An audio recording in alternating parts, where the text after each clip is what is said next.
Uncensored, take 1. So hello, my name is Alaila Carroll. I am more than just a businesswoman. I'm also a mother of 1. I have a son, and I'm also a wife 3 times. Yes, I got married for the first time when I was 26 years old, and no, take it back. I was 24. I got divorced when I was 27 to my first husband. Me and my first husband, we met in my days where I was wilding out, having fun, partying a lot, and those things. And it kept us from really connecting in our marriage as husband and wife. My husband and I are 30 days apart. He's 30 days older than me. So that lets you know how close in age we really are and everything. And he was more like, want to stay home. I wanted to get out and party. And I felt like we first met each other in a club setting. So what was the big deal? Why were you tripping? But I didn't come to realize that he had a different view and outlook on the marriage life than I did. So we didn't survive. Now, the reason why we didn't survive is because we were so young and we fought. And I was fighting to keep my identity of being able to just be myself. And he was fighting because he wanted a wife who was going to be more of a Susie homemaker. So he didn't want me to work. He wanted me to stay at home pretty much and take care of the house and have his babies. And I wanted to have babies, and I'm gonna act like I didn't, but I was having infertility issues and couldn't get pregnant.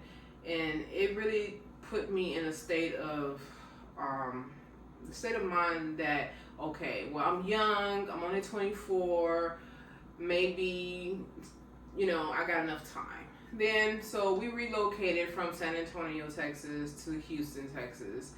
And I thought things were going to get better, but it didn't. It got worse because now I'm isolated from my family. Well, I wasn't necessarily technically isolated from my family, but I was isolated from my mom, my brother, and my best friend. And now I'm with my extended family, my cousins, my aunts, because they also reside in Houston as well. And so it still wasn't far away from home. So what caused us to divorce was he got another woman pregnant while we was married, and I just couldn't handle it anymore. And I was like, enough is enough.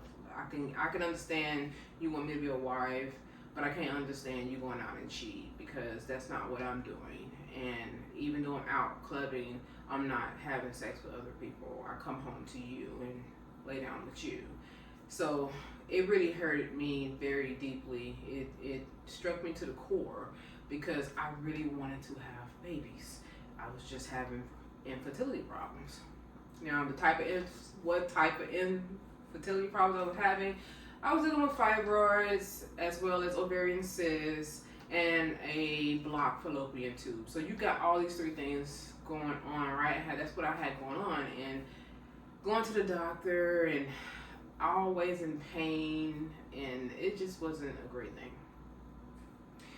Oh, so we're gonna move on. Okay, so what ended up happening with my second marriage? Oh my God, yes, that happened 10 years later after my first divorce. So I had a big gap. I had enough time to grow up and get past my clubbing days, and I did.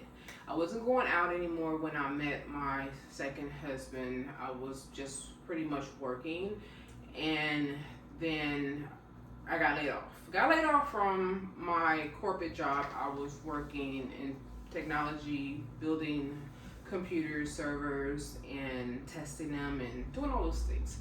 So I got the opportunity to do that, which was so fun because I did it for 11 years, and I was climbing my way up to the corporate ladder and everything. So I was from assembly line going into having my own area to work in, my own desk. Then I went from that to going into being able to be called a coordinator, you know, a manager over a certain area and everything, which was beautiful and everything.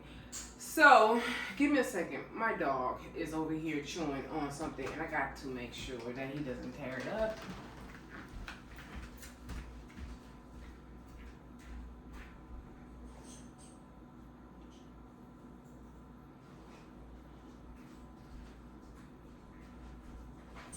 Come on here, because you over here tearing up everything. Since you want to be in your little house, there you go.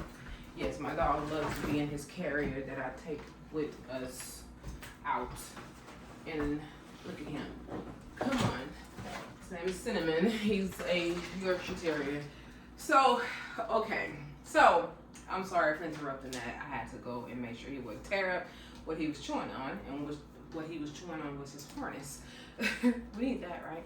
Okay, so after being there for 11 years, the company went into what's called offshoring. So they decided to outsource their products to Mexico, where they can get cheaper wages done as well as cheaper labor, all those things. And now, I was one of the fortunate ones. I did get asked to go there. They asked me to relocate twice, and I told them no twice. And the main reason, because I decided to go back to school. I decided to go back to college and pursue my, I wanted to get my my bachelor's in business, actually, business and entrepreneurship. But for me, I am so creative to the point where I need to have multiple revenues, multiple outsources, just multiple things, you know. I am an Aries, so if anyone knows what Aries are like, we get bored very quickly and we need things to do, right? So we need to keep switching up, I would say. But we also loyal by default. So once we have made a commitment, we are locked in. And one of the things that I was noticing was that they was laying everybody off. I mean, everyone. And while they was laying people off, I was thinking, okay, since they asked me to go to Mexico and help with the startup of the company there, I might want to take this layoff too. And I remember asking my supervisor, my boss, I said, hey, I would like to be laid off. And he was like, why? No. And I was, hey, y'all letting everybody off anyway, so why keep me to the very last day? I think that's kind of selfish of you guys. And he was like, I never known no one to ask to be laid off. What is this about? So I tried to explain the fact that it was going to give me the opportunity to do school full time. And I knew that it was giving service packages and everything, so I wanted the service package, but I didn't know what was in the service package. But what I come to find out was, I'm glad that he didn't lay me off right then and there. He told me to wait. He said, I'm going to tell you now, I will give you what you want, but not at this time. I believe that you should wait. And I was like, why? He said, because the next service package that's coming out is going to be one of the best that we ever had since the beginning of Hewlett-Packard, of laying people off. And I was like, oh, okay. So I waited. And when the day came for me to get laid off, it was me and a group of people. They put us in this room and it was like, what y'all need to do is sign these papers and we're going to go over the package and let you know what was in it. And one of the things was that they was going to pay for my college full time. I was going to get a full ride scholarship for my college. And I was like, oh, thank you. But that wasn't the best part though. The best part was that they was gonna pay me to go to school. They said, you still gonna get a check every 2 weeks. I was like, what? But they're like, but the catch is you have to be in school for 24 hours and you gotta go to summer school as well. You gotta do it all the way through. You cannot take a break. And I was like, what about Christmas break? They said it's different. We're talking about that long summer break. You cannot do it. I was like, I don't care. Heck yeah. So that's exactly what ended up happening, and not only that, I was able to collect unemployment too. Oh, y'all know a girl was balling out of control, right? And free to do what I want. And So I decided to go to school online because at that time I was going to school on campus, and I was like, okay, I need more free time. So I did the online classes, and it was a blast. So for a whole year, and that was in 2015. So for a whole year, I was just enjoying life.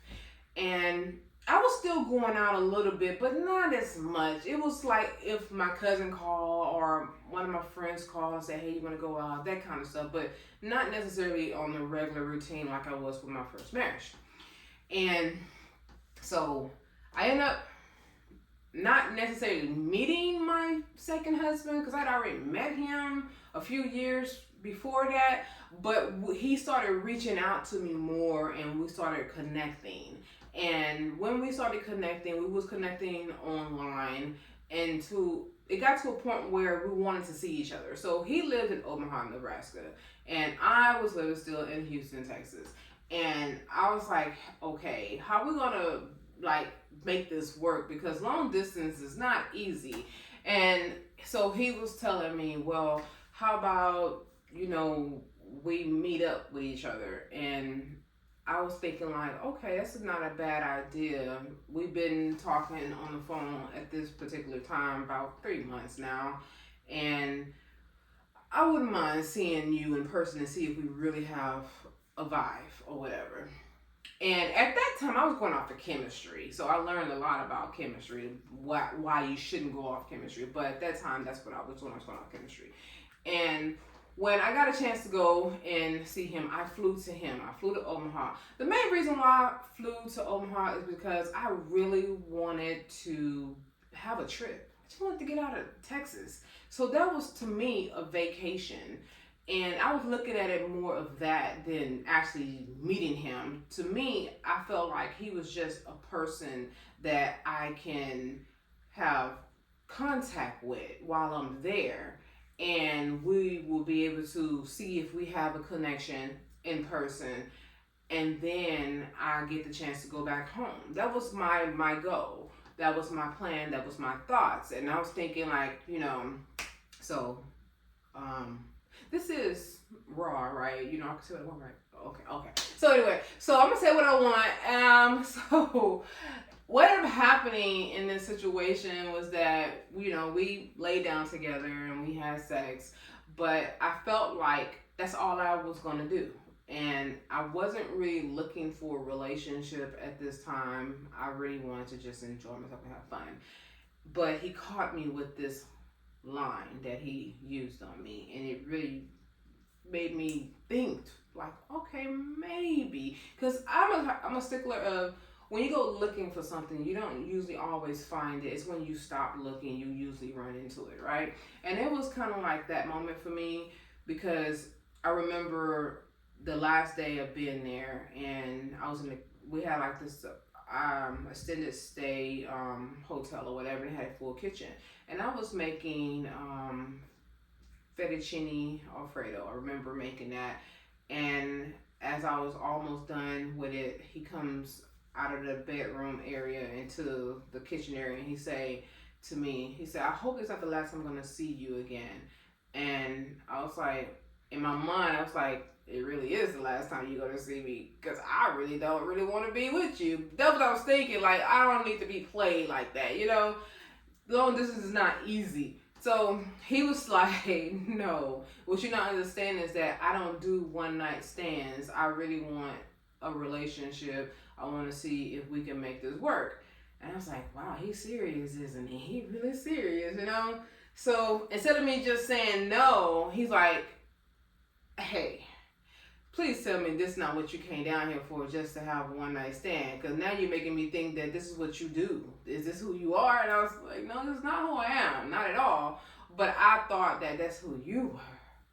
And he's like, no, that's not. So I believed him, okay? Of course I believed him, because we got married, right?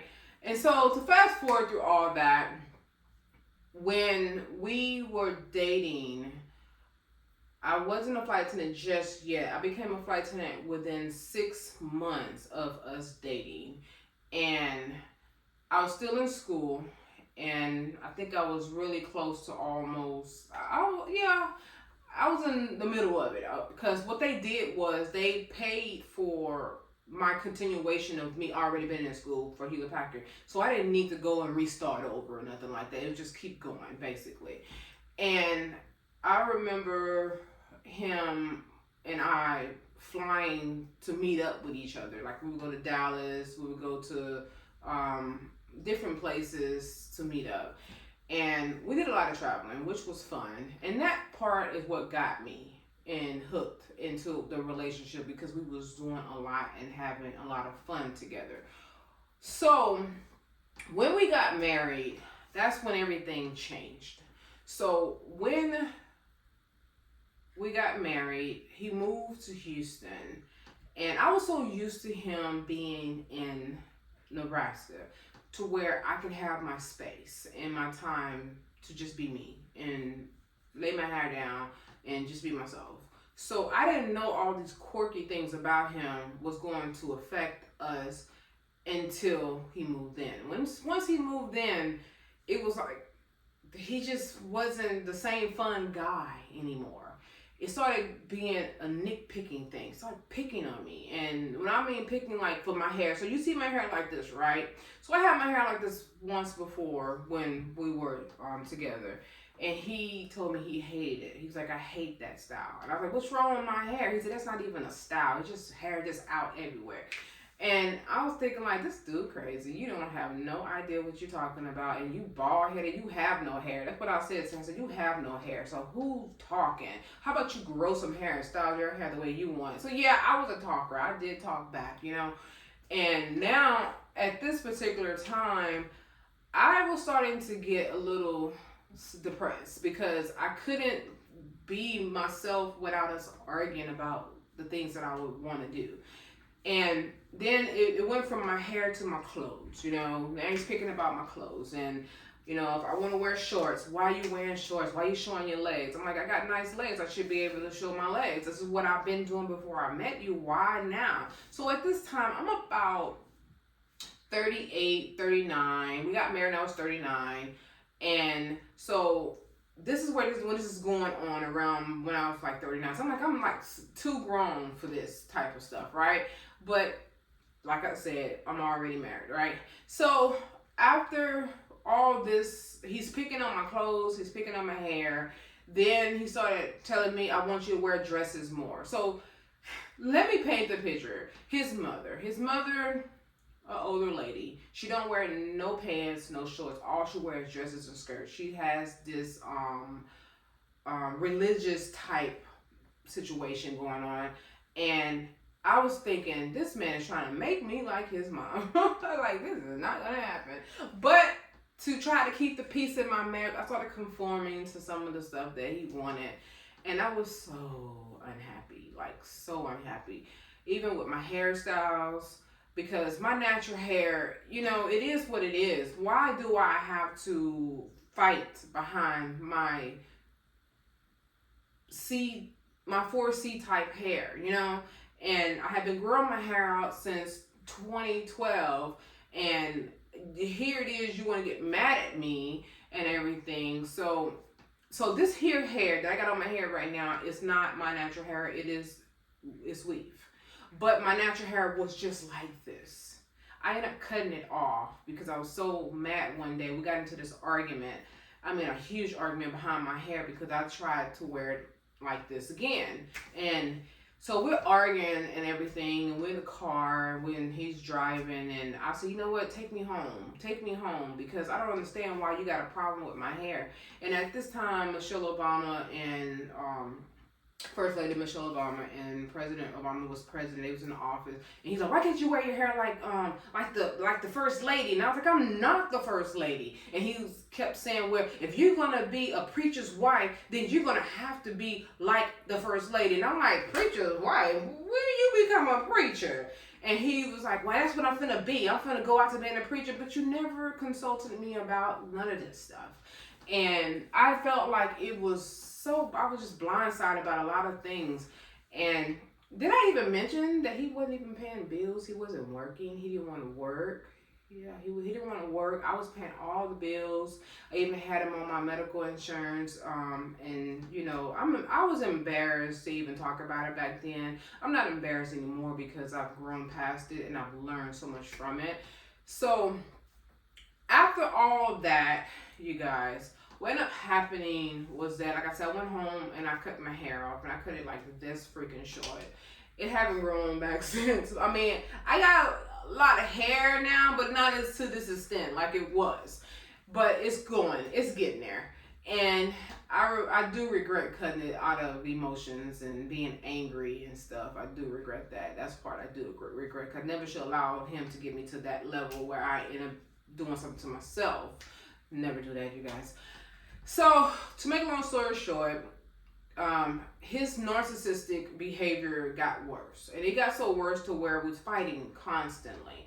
And it then got to a point where he was starting to cheat on me. And he was out online meeting girls, and I would find these dating sites that he was on. My best friend, she even pointed out one of them to me because she was on one of those dating sites, and she was like, "Girl, this your husband?" I was like, "Oh my God." So now I'm embarrassed even with that, and I'm going off on him about it, and he's like, "Oh, that's old. I just forgot about that site. I forgot to delete it." And I'm like, "No, you're lying, because this outfit that you got on, that hat that you have on, I was with you when you bought it. You're lying." And these pictures, I took some of those pictures. Oh yeah, so we was really going through all that, and yes, it was a hot mess. And then it got to the point where it got violent. Yes, now he wants to put his hands on me, he want to fight and all that. So before he even put his hands on me for the first time and the last time, because I didn't give him a second chance to do it again. I ended up filing for divorce after that. But I was trying to get custody of my son. He was in the foster home, and my brother and his wife was going through their situation, and I needed to get him out of there because I didn't want him to be in that system. My husband was fighting me. He didn't want me to get custody of him. He was like, "Can someone else in the family do it?" And I'm like, "No, I'm the only one who is equipped to do it. I don't have no background history and nothing like that. I'm working. I got a 2-bedroom. He can have the other bedroom. Instead of us using it for a workout room, he could do it that." So we was just fighting about stuff like that. And that went on for almost a year, you guys, for like 8 months. And finally, I talked to his mom. So his mom can get him to do anything. So I was talking to her, "Can you please talk your son into doing this for me?" And she talked him into doing it. So he finally signed the papers, and we was able to get him to come back to come to our home and everything. And so in this whole situation that's been going on, so he been dealing with diabetes. So I said I had him on my medical insurance because we was always dealing with his diabetes, complications with it. He even almost had to get his foot amputated, all those types of things. So to make a long story short, because I don't want to stay with him too long, what ended up happening is that he passed away with diabetes complication, kidney failure, and everything. But that was after the divorce, so I didn't have to experience that with him. Thank God, he spared me from that. But I ended up meeting my third husband. So I met my third husband around the same time I met my second husband. But my third husband was married already to another lady, and we just basically was just cooling. And I say cooling, come on, just friends. Like, we didn't really talk much and then like that.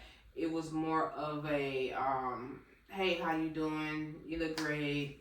Hey, how you doing? You're great. It was just one of those. It was never no meet up, be together, none of that stuff. But he ended up getting a divorce from his wife, and then here we are, both single now.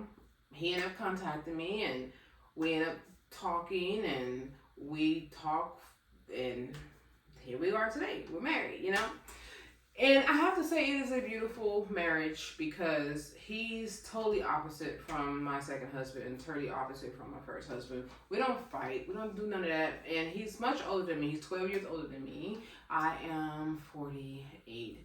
And he's so mature when it comes to talking things out and all those things. But I have to say this, you guys. Even though I married a great guy, I was having issues with the things that I went through in my second marriage. Being married and being with that guy for 5 years, it had a toll on me because I had never experienced it before.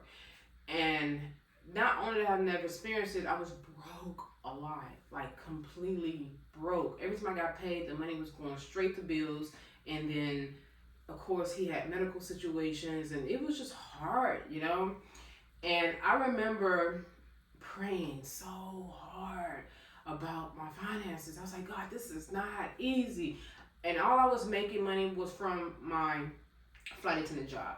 And at this time, my airline was not really paying us much of nothing. And I mean much of nothing. And even with them taking $400 out every paycheck, and I was getting paid twice a month for medical, oh my God, it was just, that's $800 gone just on medical, you know? And then I was like, this is not good. And our lights started getting turned off, and oh man, I was going through so much in that. And for him not to get a job and want to work and pay bills, I just was going through a depression. And after the divorce, my husband now, he saw what I was going through. He was there. He was able to see my transformation from my struggling to get past that marriage to trying to rebuild my life and get it together and figure out what my next move were. And I prayed and I was like, God, I remember going to work one day crying, like boo-hoo crying. I mean, thank God that my tears didn't cloud my vision, so I was able to still drive. But I was crying. And I was like, God, this ain't gonna work. I can't just do just being a flight attendant, but I don't want to quit my job because I love what I do. I love being able to travel everywhere. I love being able to just meet new people and have the freedom and have my schedule the way I want, be at home as much as I want. I was just enjoying it. And then my family get to travel too. I was loving the experience, but the money was just not there. And at that time, we was only getting paid when the doors closed. Basically, when the doors closed, we get paid. When the doors open, no more pay. So if we was boarding, we didn't get boarding pay.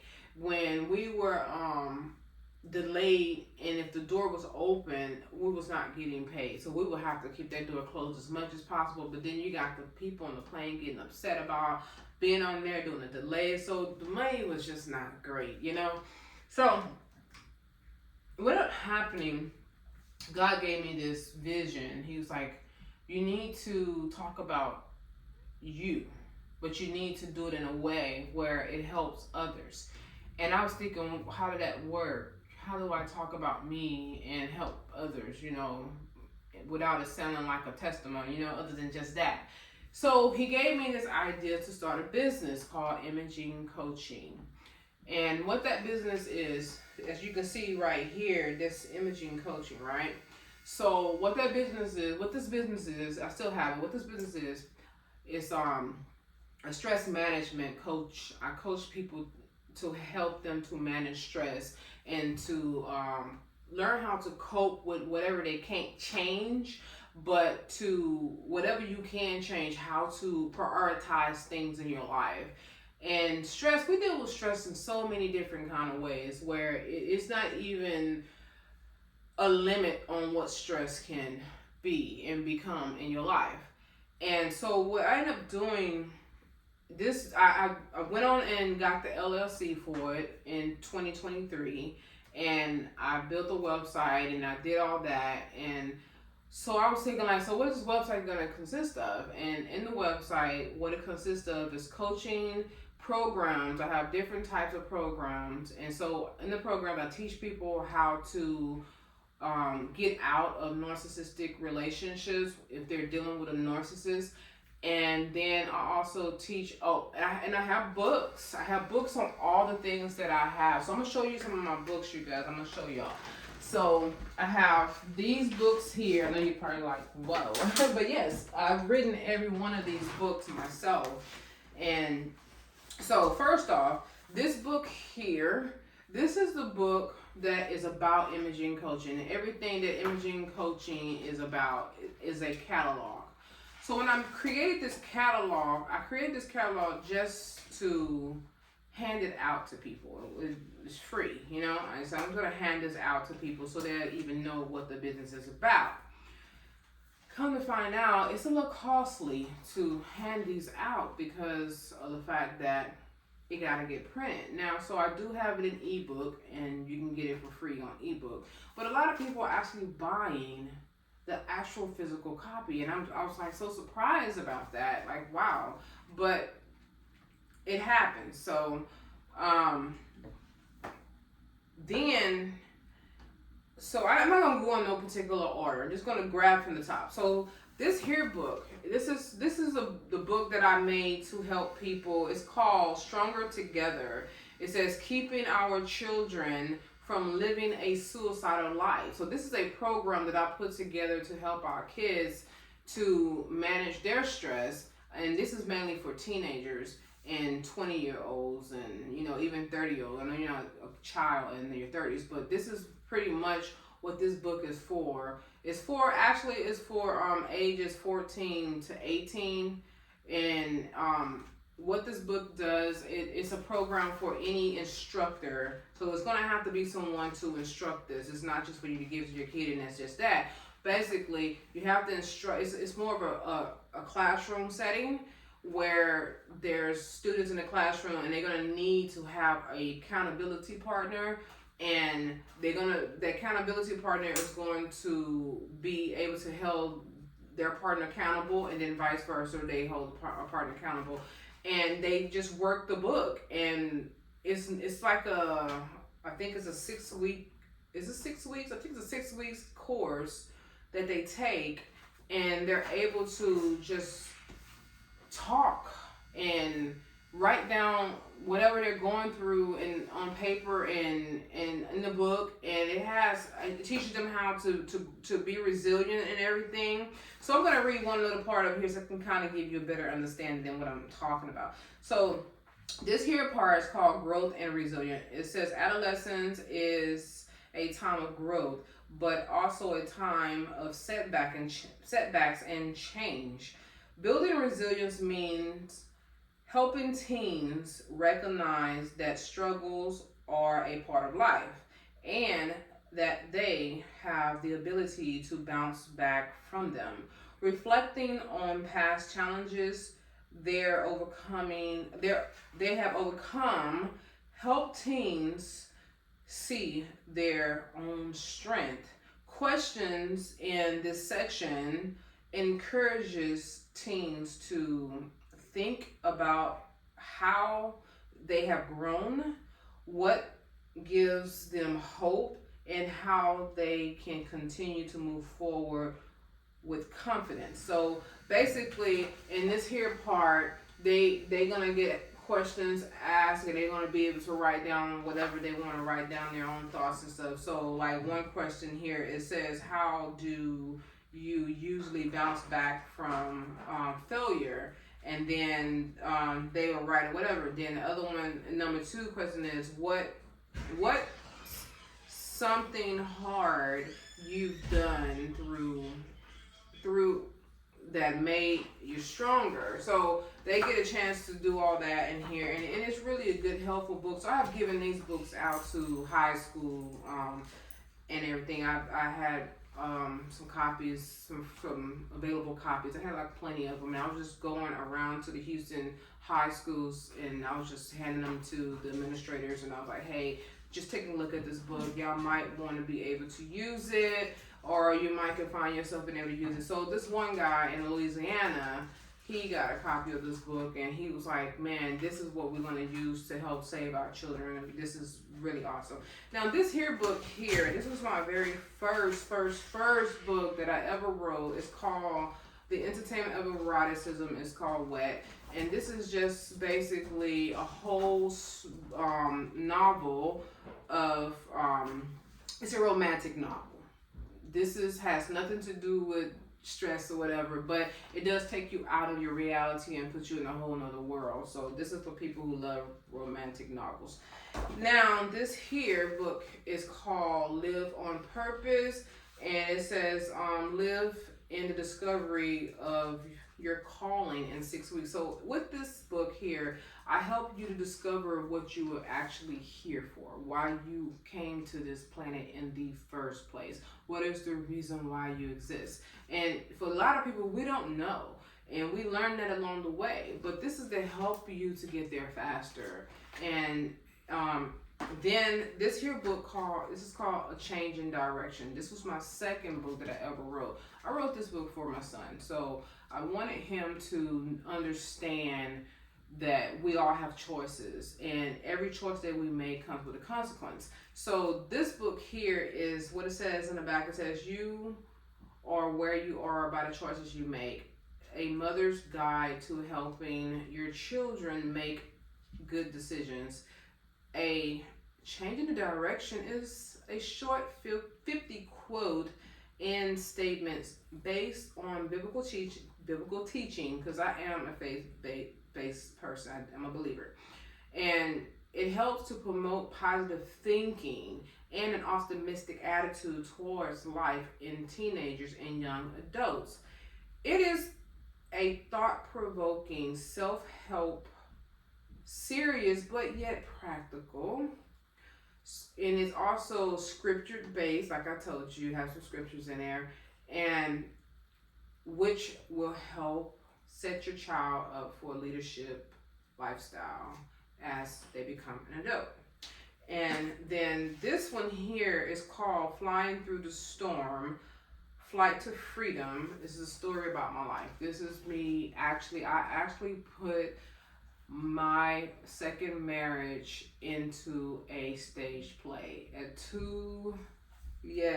two-act stage play. I did that. Yes, this is script and all, got characters, and these are based on my real life, based on people that I really do know and what I went through in the marriage, because this is what actually helped me to heal.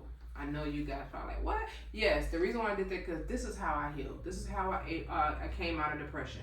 This book actually helped me to, when I wrote it, I was going to write it as like a autobiography or just, a memoir or whatever. And it wasn't coming out right for me. And I was like, well, maybe I should just, because I kept writing it like I was doing dialogue. This person talk, this person talk. Until eventually I was like, you know what, I'm just going to turn it into a stage play. I know how to write scripts, so I'm going to just turn it into a stage play. And that's what this here book is about. And when I got done with it, and it took me a while to write it. It took me probably how many years since the time I chose to write this. You know why I wrote this? Before my deceased husband died, before my second husband died, he told me, please don't write no book about me.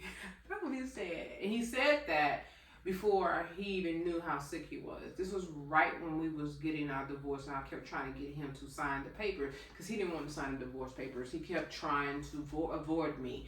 And he's like, I know you're a writer, but please don't write no book about me. And I was like, I never thought about writing a book about you. And even after he passed, I still wasn't thinking about writing a book about him. But it just hit me. He said, you need to write your story. This is not about him. This is about you. That's his manipulation, yet again, to keep you from growing. And like I said, that's what that is. So this here book here, this is called The Ultimate Escape Plan from Narcissistic Entanglement. So with this book, I wrote this book to help people get out of narcissistic relationships. Yes. I told my story from when I was first had my first sexual encounter. It was not willingly. My virginity was taken. And I start off with what happened in that area of that story, and I bring it all the way to when I got with my narcissistic ex-husband. And I teach I talk about different stages of what narcissistic is, how to spot it, what to look for. I mean, I go into details about narcissistic. And I did research. This is not just something I just put in the book. No, I was researching this. I have been researching narcissism even while I was married to my ex, and I didn't really understand what it was. So that's why I was researching. And finally when I got an opportunity to where it clicked, a light bulb just came on, and it was like, that's what it is. And this is what I've been going through. And now I need to study. And I started literally studying him while he didn't even know. He didn't even know I was studying him while we was together. I was paying attention to when he was going to react. And I was like, okay, he's about to react, and he would do it. And I was thinking like, wow, he is really a narcissist. And I was thinking like, okay, so we out in public, look how he act. He's acting all like everything all great and everything. We were around his family. That was my study case. It was. And so this helps with even narcissistic parenting. People who have parents who are narcissists. And I also have a narcissist parent, my mother. I'm sorry, she's one of them. And I told her that too. I said, you are a narcissist, and she loves to be in control. She just wants to be in control. And it ain't just with me, it's with everybody that she comes in contact with. She wants to be in control. And so I got the opportunity to pour all that into this book to help you guys. Now, this is a continuation of this book. This is called Breaking the Spell. This is also called Breaking the Spell. Breaking the Spell from Narcissistic Entanglement. This is Breaking the Spell from Narcissistic Relationship. So on the website, there's a course, and you will see the cover of this book as the course. You will see it there. That's the program. I literally walk you through a 13-week program to help you break that narcissistic hold that's on you. And it is an active program. You must do what is being told for you to do in this book. And you have to do it right, because it's going to save your life and keep your family safe as well. So that's what this is. Now, this is called the Diabetes Reset. This is a step-by-step guide to reversing type 2 diabetes naturally in 90 days. So I started doing a research on reversing type 2 diabetes. And the reason why I started doing the research, because like I told you, he had diabetes, right? And I needed to understand what could be done, because that medicine, I'm telling you, it was costing money. Oh, it was costing money. And then he spent a whole week in the hospital, and I'm like, this has to be a better way. Do he really have to take this medicine for the rest of his life? And I come to find out he didn't have to. He needed to reverse it. It's a whole lifestyle situation. You have to change your lifestyle completely. And he didn't want to, the narcissist in him didn't want to do it, what I was trying to help him do. I was studying this throughout the time we was married. 5 years of study, you guys, I put into this book. And I say, okay, well then maybe I can help someone else who have diabetes. And I did. And I was like, okay, I put this book to the test, and I gave this book to someone to see if they was going to be able to, and that was before I even turned it into a book. It was just basically me telling them what to do based off of what I was about to put in the book. And they end up going to the doctor, and A1C was below 7, and they were so happy, and they didn't have to take the medicine. And I was like, okay, now it's time to put this into a book, because it actually works. So that's what this is here. Now, this here is called the Stress Eliminator.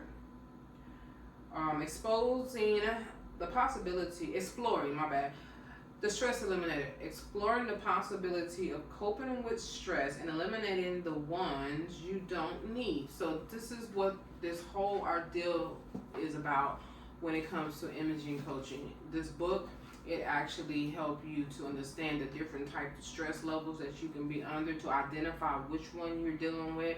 And if it's chronic stress, that is the part that when you start having complications in your body, sickness, illness, blood pressure problems, even a heart attack, stroke, stuff like that. And I teach you in this book, and I use this book to teach a course for 6 weeks. Yes, I did, at Rice University here in Houston. And those students, I know that most of them was under stress because it was athletes. These was people who was on the swim team, golf team, on the track team, basketball team, football team. I mean, they was baseball, and I was teaching them how to and then some of them was even homesick and everything, and I was able to help them with their stress levels through this here book, and it came out terrific. Now, this here book is called 365 Days of Mindfulness, 365 Days of Mindfulness, your daily affirmation guide.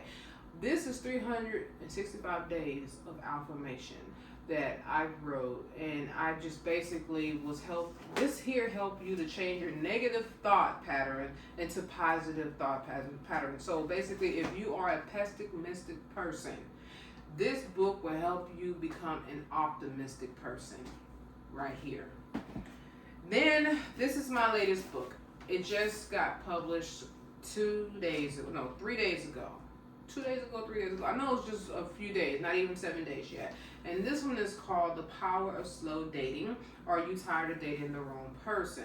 So this book, I put my life experience into teaching people how to spot narcissistic people immediately, but also how to not waste time with the wrong person, and how to know if you're dating someone who is going to be right for your future, and how to know when to walk away when it is before it's too late. And also teach about intimacy as well as soul ties and stuff like that. And this book will help you. It also have questions that I give to you to ask on your first to your 10th date to get the clarity and answers that you need to know if you should continue with a person or walk away from them. Now, I said all of that, and I shared this book with you guys because I put in a lot of my hard time and my soul and my spirit into these books. I also wanted to have a legacy that I leave behind, so when I'm no longer here on this planet, these books will outlive me, as long as they don't ban books, right? I know some books are being banned, but if you can get the information inside of you, it ain't even about having the book in your hand. It's about knowing the information. So that's one of the main things that I was doing. Then I also have my podcast. So my podcast for people who don't really like reading, but they want to hear. So I talk, and I have so many episodes. I have over 100 and some episodes on the podcast. The name of the podcast is called Improving Your Thoughts by Creating Yourself. You can go on the website, imagingcoaching.com, and then you can search and navigate through the website. You will see where it says the podcast, and you just click the button and it says listen, and you can start listening to whatever episode you want to listen to. But I also have teas, wellness teas. I have different types of wellness teas. Teas to help you sleep, teas to give you energy, wellness tea for stress, like ashwagandha. That's my favorite. And I have all of these different types of teas that can help you even with blood pressure issues and stuff. And then where I get my tea from, I get it from India. If it's imported in, yes. So when you order the tea online, it has to be imported into the United States. I don't have tea just sitting around because I like my teas to be fresh. And the same thing that goes with my coffee. Now my coffee is actually here in the United States. It's basically come out of California. And it's gourmet coffee. You have different types of coffee from different parts of the world that is also imported too, and then they fly it here and all that stuff like that. But it's definitely, I do have that kind of coffee sitting around because it's easier for the coffee drinkers to enjoy the coffee on the fresh level, because it gets freshly done immediately, like the coffee beans and all that stuff. It's awesome. And I drink the coffee myself. To give you, matter of fact, give me a second. I'm going to show you what it looked like on the package and everything. Give me a second.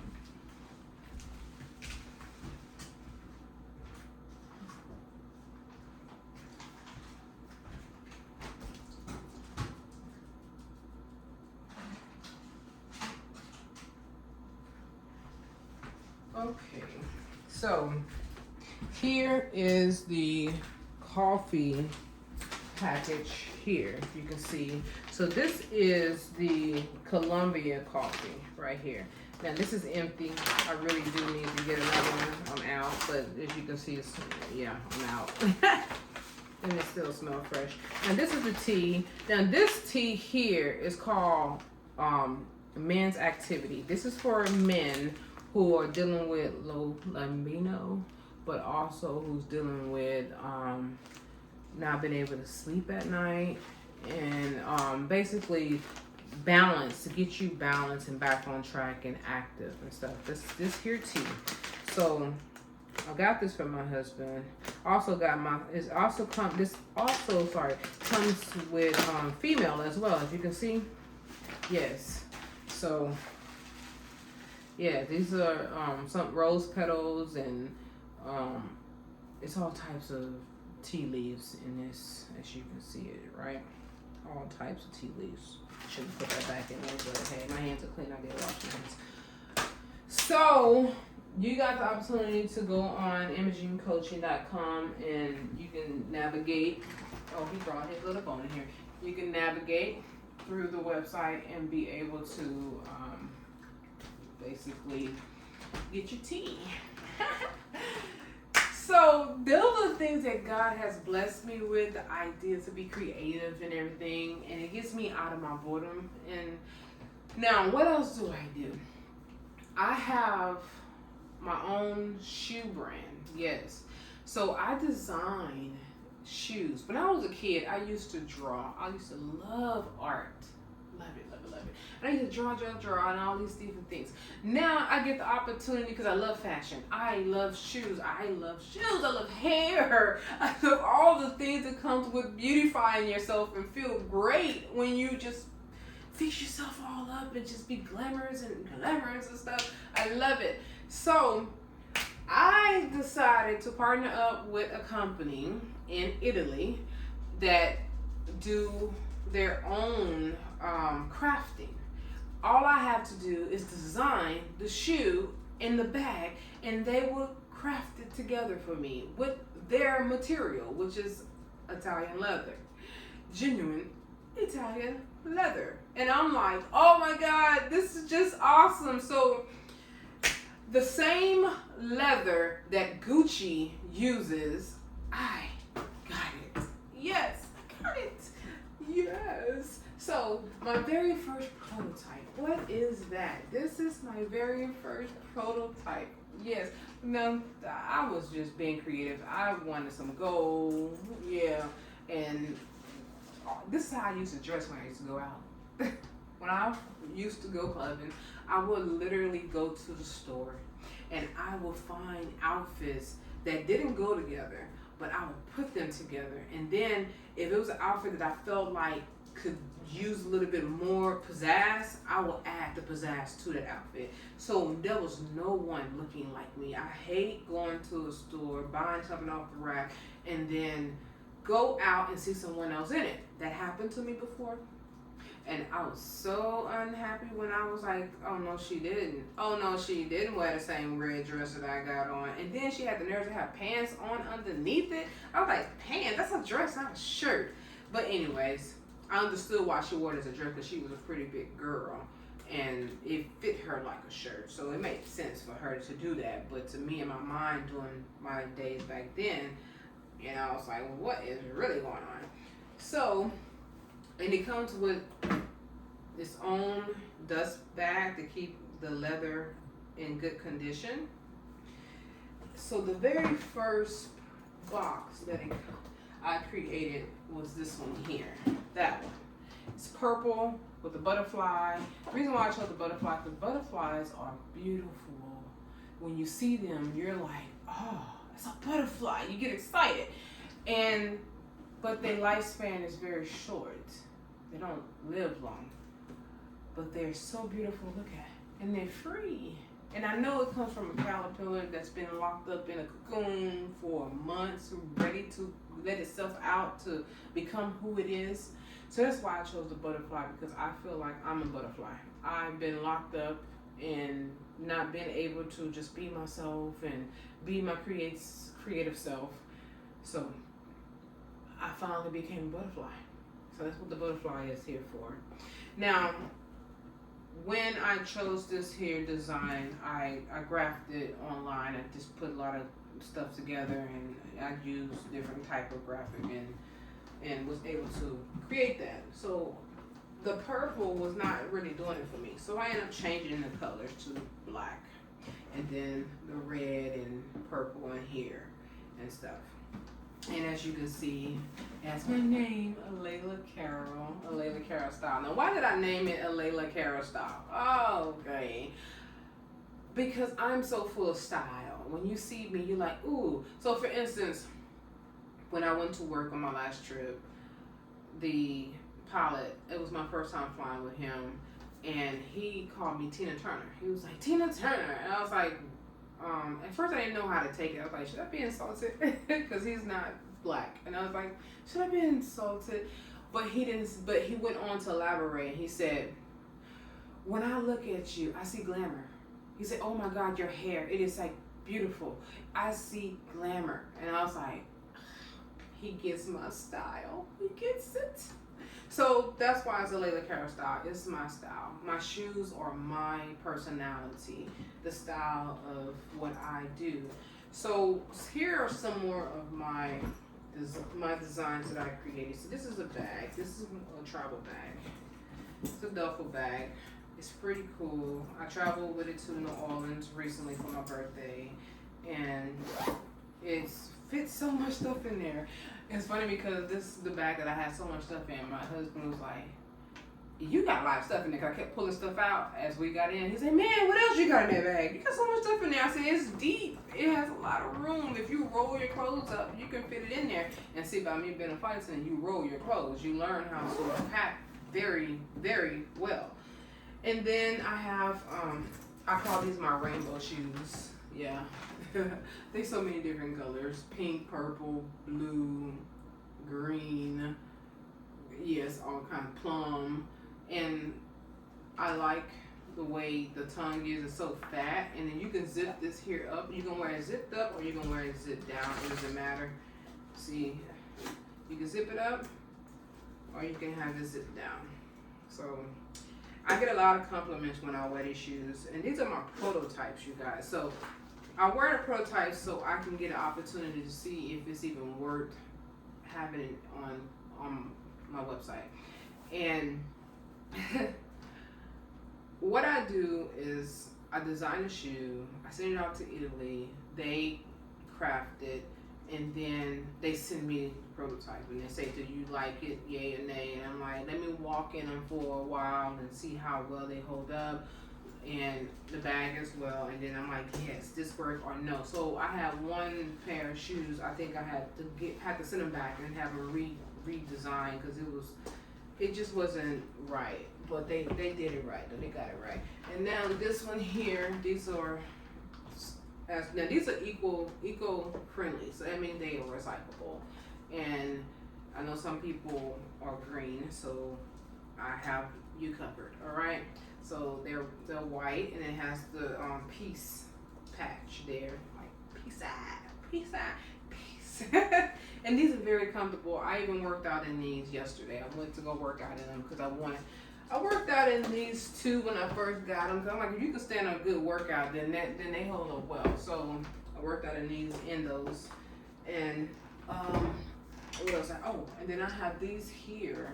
So this is my bag. This bag here, I wear this almost every day because I don't like wearing purses on my arm and stuff, especially when people are running and snatching purses off of you and stuff. I'm traveling, you know, and when I'm out looking like a tourist, a girl gotta have something on you that keeps it on you and not someone running by you and snatching something up. So this comes with one pocket here that zips, another pocket here, and then also a pocket in the inside. So it's 3 pockets, and this is pretty deep too, so it's pretty awesome. I love it. And then I have my shoes that I made for me to wear to actually work. Now, let me show you the shoes. Give me a second, gotta show it to you.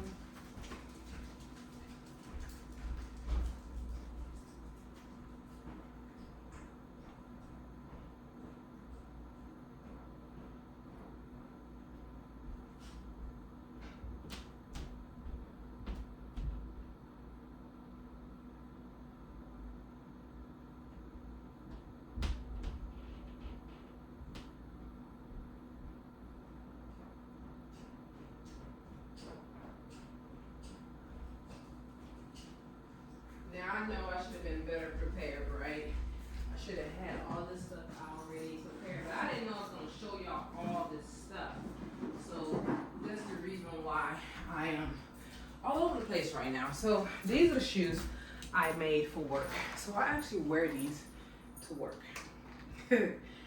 So these are, I get so much compliments when I wear these shoes. And they come with a strap. You can wear the strap on or off. When I first got them, I was wearing them with the strap on, which is awesome. But when you're going through TSA, you don't have time to be strapping and unstrapping, right? So I decided to wear it off, so I can just slip my feet into them and slip them out, okay? So I've been wearing these shoes for about 2 months now at work, and they are forever shiny. That's why I call them forever shiny. They're Vonage black, and the heel. Ew. Now these shoes are kind of heavy. They're not light, so it's not lightweight because of the sole and the heel of the shoe.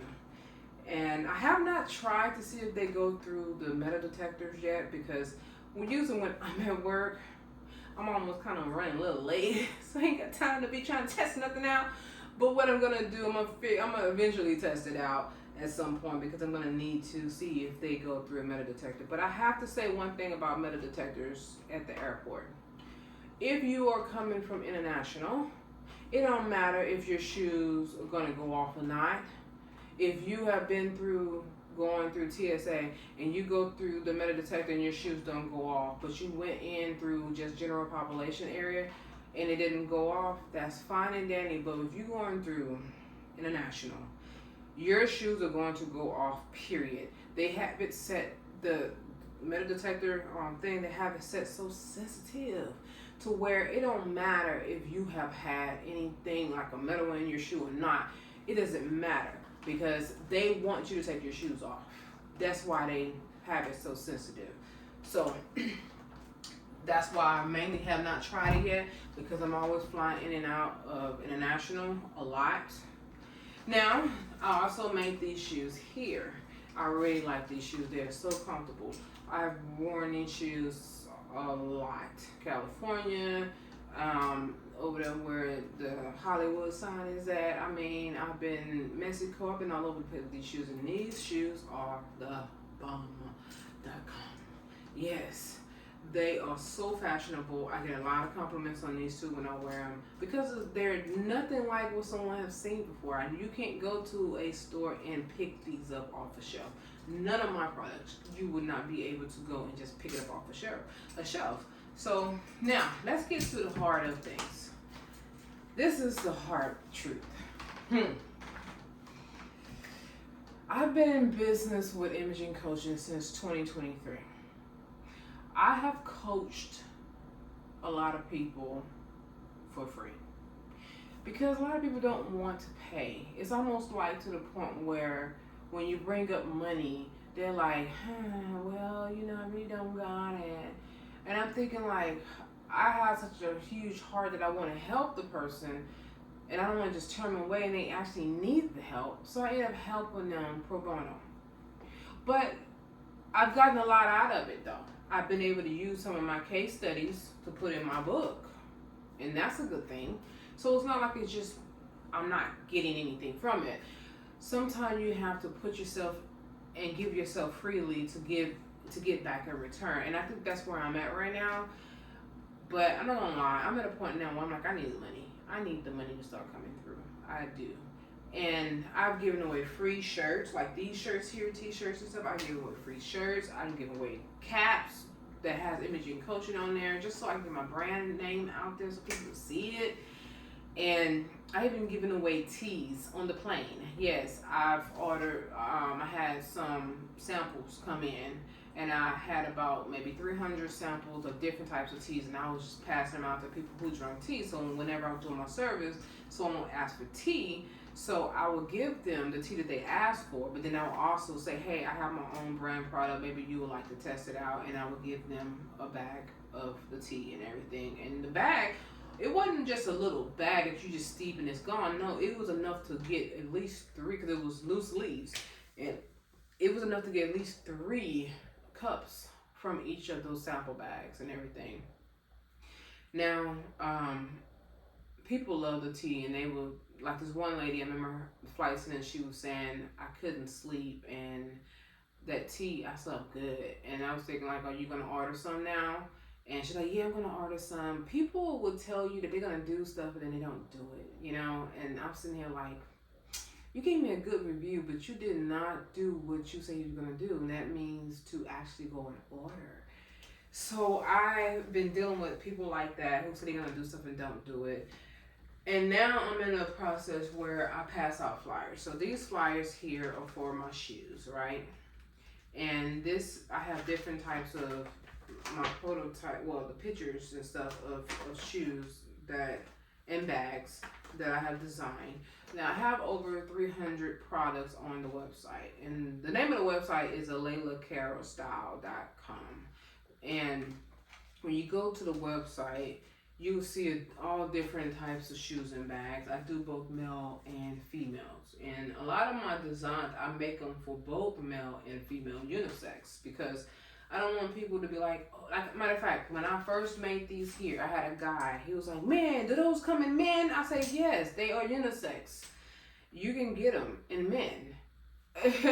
They go all the way up to size 17. And what woman you wear know that wears size 17, you know? None that I know of. But they was like, oh man, that is awesome. I said, yeah, from a size 6 to a size 17 is what I sell in those sizes. So I did make a few sales. I can't say I didn't make any sales on my shoes. I have, but it's so slow. And the reason why it's so slow is because I'm not out there. Like, people don't really know about me. And it's hard to get people to know about me when you have internet. They say, oh, are you online? Yes, I'm online. I've been online for a while. But I have to pay to get myself in front of people, which I have done that plenty of times. I've spent my own money with advertisement a lot, and some of the sales have came from the advertisement, and then some of them me basically in person handing them a flyer. So I handed this one lady a flyer. I was walking and I saw her and I just gave her the flyer, and she was like, oh my God, do you have running shoes? And I said, yes, I do. And she got to talking to me about what she needed, and she was telling me, see, my foot, man, I got this arch situation going on, and I have to walk because of my medical and all that. And I said, I got you covered. I can design a shoe just for you in that way. And I did, and she bought the shoe, and she didn't waste no time. She bought it. I said, I need more customers like her.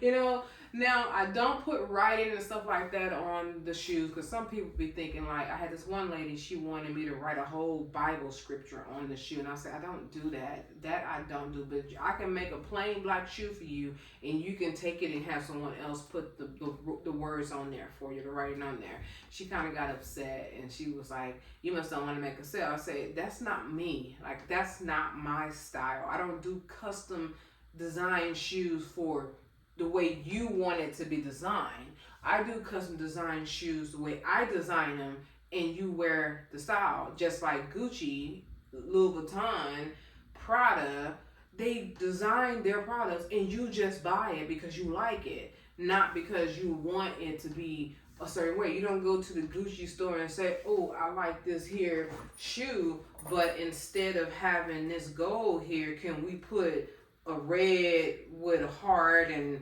put my name? No, you don't do that. So why you do that with me? So anyways, I didn't get that sale, which all sales ain't good sales and all customers ain't good customers, and I'm okay with not having, I'm okay with not making a sale. It's what it is. Sometimes you have to just go and roll with the punches, because I believe that who's for me is going to be for me, you know?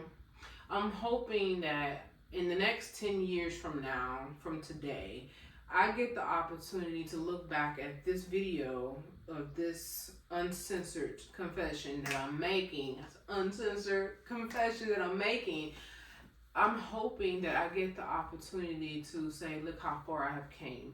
because one of the main things that people say that about businesses is that they fail in the first 5 years, and that's actually true because I've had moments when I wanted to give up.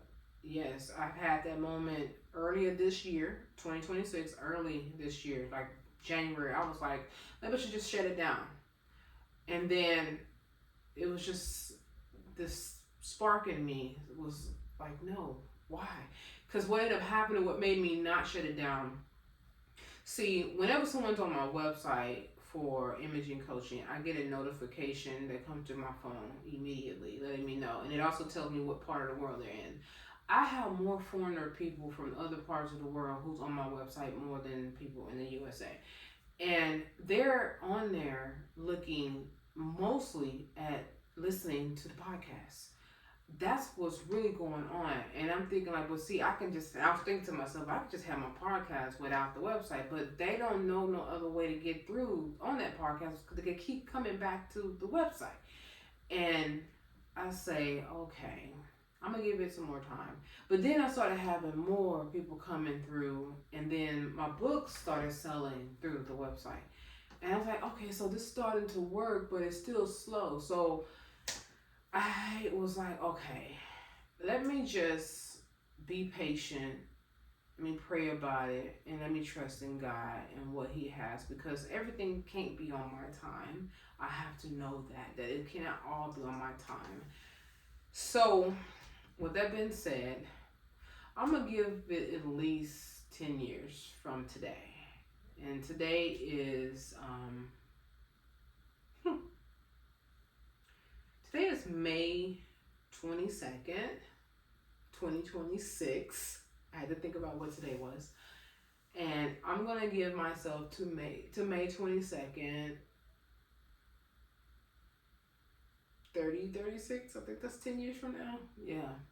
And see exactly how it goes and what happens from there.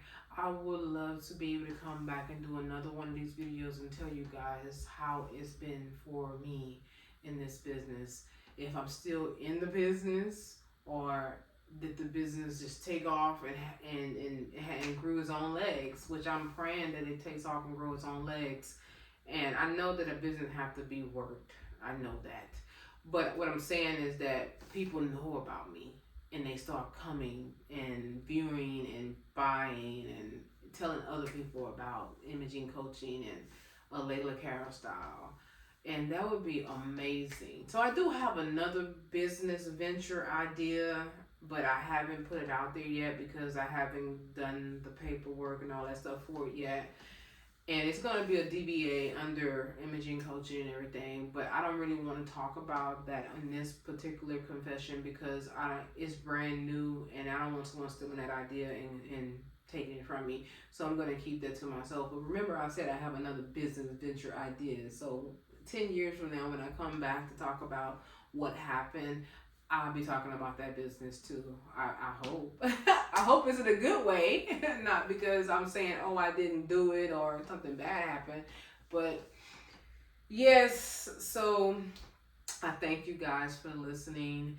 I have to be honest, it's not easy being a businesswoman. It's a struggle. It's every day I get up with my business on my mind, and even as a flight attendant, I'm working out here flying, my business is on my mind. Yeah, I'm in the moment and enjoying what I'm doing as a flight attendant and attending to the passengers and passenger safety. But my mind, soon when I get off the plane, I go and I'm on a 4-hour sit. I take that laptop out and I'm just working. And then when I'm at the hotel, I can get at the hotel at 10 o'clock, 12 o'clock, midnight, and I will still take out the laptop and be working on the business. And I do that because I know there's no one else that's going to be able to do it for me. And I have had so many people come to me about my website talking about what they can do to help me grow my business and scale my business and get customers, and will I give them a percentage of what, all those things. And what I come to realize when they're doing that, most of them are foreigners, and I'm not comfortable with letting anyone into the backlog in the back area of my business because I don't know what they're capable of doing, and then I don't even know anything about them. So I had this one guy recently come at me about, actually it was two of them back to back too, that's like, hey, I can help you get 100 customers in a month if you pay me 2% of the sales. That sounds awesome, but what was kept coming and standing out to me was that I did not know this person and I didn't reach out to them. They reached out to me, and I have a problem with someone reaching out to me about trying to basically get money from me because I've been scammed before. And I'm not so quick to just let you into my world like that, especially you being on the other side of the world. And I can't just drive my car and go and meet you face to face. I need to be able to see you in person, get a relationship with you to where I'm comfortable enough to say, okay, this is what we can do. And I also need a contract. And you ain't talking about no contract. You ain't talking about, no. So, and then when I asked for him to show me his social media, he wouldn't do it. And he's just like, well, can I see yours? You want to see my social media, but you don't want to give me yours. That's a big problem. Like, I'm very, very big on trying to find out why you here. That is my goal. What is the reason why you come to me? What is your real issue? What's really going on? Why you showing up in my inbox? Because you want more than what you're asking. You're not trying to do me a favor. You're trying to do yourself some kind of favor, and I'm not comfortable with that. So that's the kind of people I've been having coming at me about my business, and I feel like they wouldn't be coming to me if I didn't have a good thing going on. Because if I had mediocre stuff, they wouldn't even waste their time. So that lets me know right off the bat that I must have something special for them to be coming to try to find a way in. Because one thing I know about the devil, he will try to find a way in to destroy what God has blessed you with. And I believe that God has really blessed me with these things, with these products, to be able to in the service that I provide. And I just have to be watchfulness, I have to guard my heart with all vengefulness, because out of it flows the spring of life. Thank you guys, and I appreciate you. Peace out. Ow. I'm Alaila Carroll.